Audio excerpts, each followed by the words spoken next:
Hey there, welcome back to Online Marketing Foundations. We're still in Module 1, the Badass Online Marketing Approach.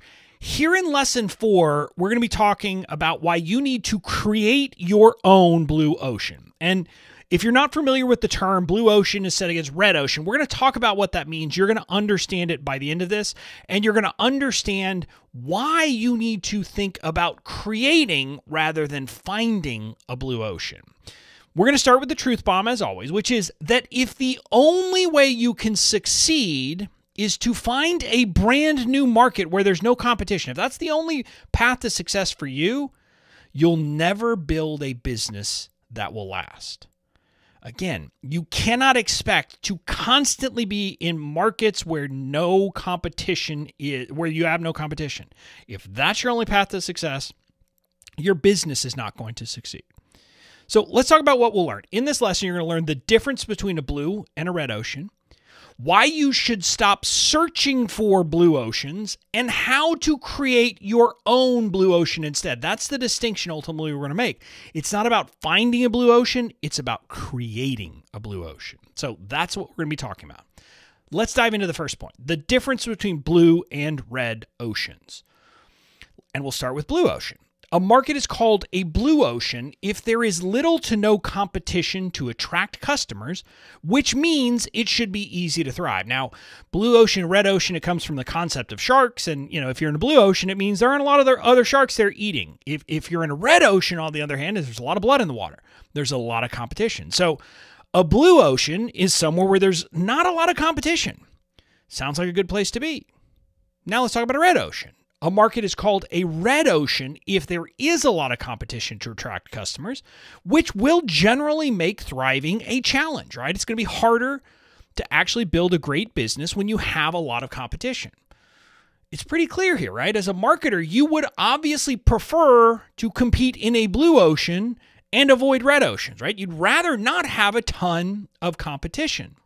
So recognizing this fact, the conventional wisdom that most people teach you is to find a blue ocean, to go out and search and figure out where is there a place where there's not a lot of competition, where there is a need, where people have a demand for something and you can go and fill it. And so they say, go find that. Go find a place and be the first person to enter, or be maybe the second person to enter. Find a place where there's not a lot of competition. That's the conventional wisdom based on this blue ocean, red ocean kind of distinction. But here's the key point, and this is what we're going to shift to now, is that searching for a blue ocean is the wrong approach. This conventional wisdom is the wrong approach. Now, I'm going to start with a caveat. Following the conventional wisdom will allow you to enter a market successfully, at least initially. If you can find blue oceans that there's not a lot of competition, where there is actually demand and customers will buy things, entering that market should allow you to make some money at the beginning. See, the conventional wisdom is based on an idea that's known as market sophistication, which means you can succeed with simpler marketing in less developed markets. In other words, if you were the first person to come up with a product to help people lose weight, all you would have to say is, hey, I can help you lose weight, and people would buy. You don't have to do anything more complicated than that. And so this is the idea behind trying to find a blue ocean, which is, hey, if you enter a market where there are no competitors, you don't have to do much with your marketing to succeed. That's where the idea comes from. But what happens when you enter that market and prove that it's a profitable market? Think about that for a second. If you find one of these spaces and you enter it and start making money, what's going to happen? Well, profitable blue oceans turn red because competitors see you succeed and then will jump in to capitalize on your success. They will come in and say, oh, that guy's making money or that woman's making money. I'm going to go in. I'm going to enter that market because why wouldn't I? And you end up with a lot of competition. Maybe they come in undercut you with price, or maybe they're better at marketing. And so the market, the ocean, gets very crowded and very red. See, the warning here is that relying on a lack of sophistication in the market will always leave your business at risk when competitors see that you're succeeding and entering the market, right? Finding that blue ocean can give you only an initial bit of success, but that success can't last if that's the only way you know how to compete.